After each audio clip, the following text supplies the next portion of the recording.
আজকে হবে গরুর মাংস রান্না। মশলা, পেঁয়াজ, রসুন, আদা বাটা দিয়ে মশলা তৈরি হচ্ছে। গরুর মাংস শুধু একটু নাড়াচাড়া করে দাও।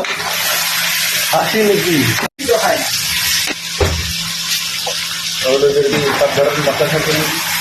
সুন্দরে আসছে। খালি মাংস, হাড় বাদে মাংস দেখলো। পরে কি কালকে রেজাল্ট বেরোবে নাকি? হ্যাঁ, পাকা বিজেপি। বিজেপি নশাদুল চলছে। যদি কারচুপি না হয় তাহলে পরে 70%। কারচুপি তো কি 6000 মেশিন একসাথে, 6000 মেশিন। একটু হাড় হুড্ডি হলে পরে ভালো হয়। হাড় নেই তো কেন দেখা যাচ্ছে। পাশে যাই তো। আসসালামু আলাইকুম।